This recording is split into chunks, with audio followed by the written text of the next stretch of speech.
Yes, tuloy-tuloy pa rin yung aking pagkuha ng video sa lugar na ito ng Barangay Lagadlarin, Lobo, Batangas. Ito yung bakawan, ito yung mga tubig. Kung tawagin sa amin ito, lalao. Lalao ang tawag niya sa amin. Itong lalao ay nasa pagitan ito ng dalawang tulad ng ang kabila kasi nito ay dagat na yung kabila nito. So ang pagitan, buhanginan ang pagitan. At doon sa may dulo, kung sasakay ka ng ng floating kubo, yung meron dito kasing binabayaran na kubo, naka-float, floating po 'yon. At ang magkakasya doon siguro mga 15 tao kasya doon. Makakapasyal sila at makakarating sila doon sa tinatawag na bukana. Yung bukana, bukas 'yon.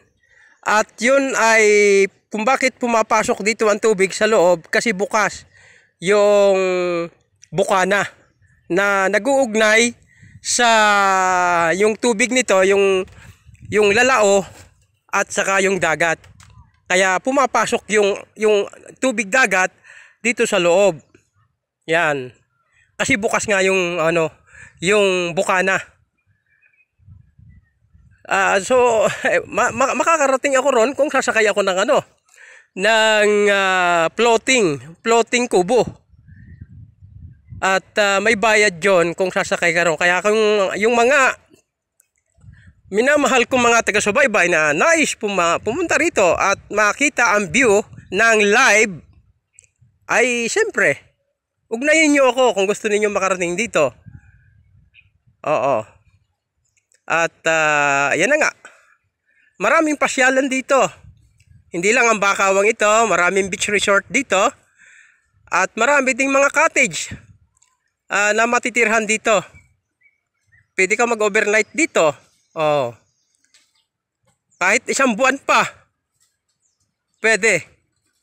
Pwede ka na nga tumira dito kung gusto mo lang. Oh, so ganyan dito. Ito to. Tuloy akong lalakad para i-video pa ang mga view sa lugar na ito ng Bakawan.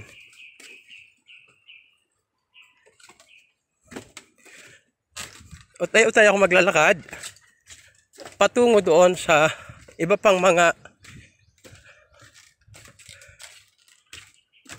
yan. Kanina ay kung bakit ganitong kalaki ang tubig, ang tawag sa amin kasi nito taog. Yes, taog. Pag taog, ibig sabihin lumalaki ang tubig. Ang tawag nito sa ibang mga part ng Maynila, ang tawag nila yan ay high tide. Sa English version, high tide. At ayan na nga, kanina high tide, umaabot dito yung tubig kanina. Aabot doon ang tubig. Ayan ibig sabihin, bumaba na. Low tide na. Low tide na kasi wala ng tubig. Kanina may tubig yan dito. At ayan nga, mga basa pa yung buhangin dahil nag-low tide na. Utay-utay na bumababa yung tubig. Yan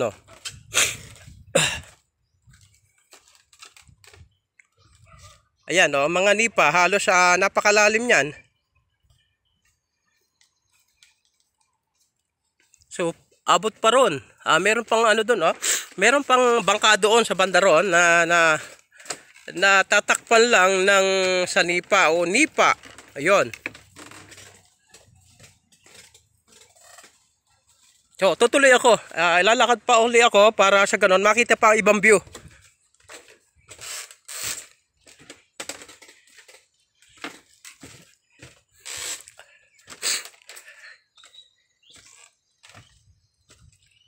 Yan, ang iba pang mga bakawan. Ayan. At ikot ko ang camera ko para makita pa ang ibang bakawan.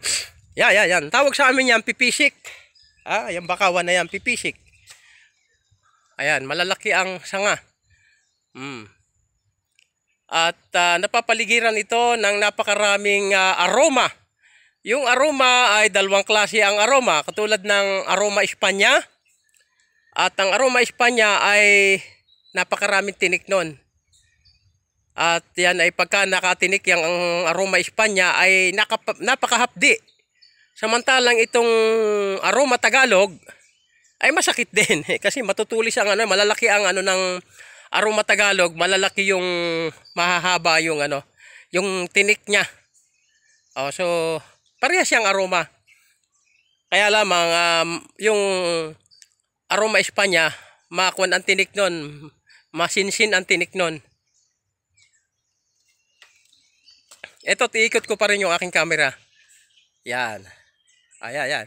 Ito, may tubig ito. Ang gawing ito, may tubig ito. Kasi gawa ng kanina, nung lumaki ang tubig, high tide, ay mas mataas pa kanina ang tubig dyan.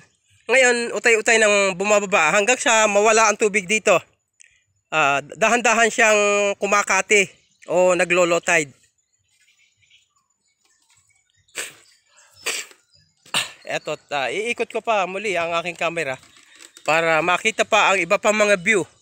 Ayun, napakaraming bakawan na nakikita natin. Ayun, pinatatamaan ng aking camera ang iba pang mga puno ng bakawan. Ayan. So, mahirap pumunta doon sa loob kasi maraming aroma doon. Maraming aroma, maraming tinik. Kaya hindi pwede. At baka tayo matusok ng mga tinik na yan na nagkalat. Dito lang tayo sa ginawa nilang mahabang tulay na yari sa kawayan. Ito, mahabang tulay ito na yari sa kawayan. Ito pang isa pang bakawan. Napakatanda na ng bakawang ito. Baka yung punong ito ay maaaring umabot na ito ng 100 taon. Napakatagal ng buhay ng bakawan. Umaabot ng mahigit 100 taon bago mamatay ang bakawan. Matagal, lumalaki yan ng malaki. Katulad ng iba pang mga bakawan na nakikita natin. Ayan, mga sanga, napakaraming sanga.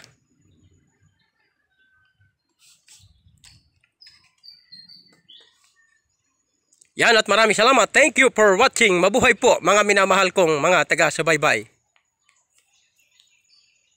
Please, like and share po. Mabuhay po.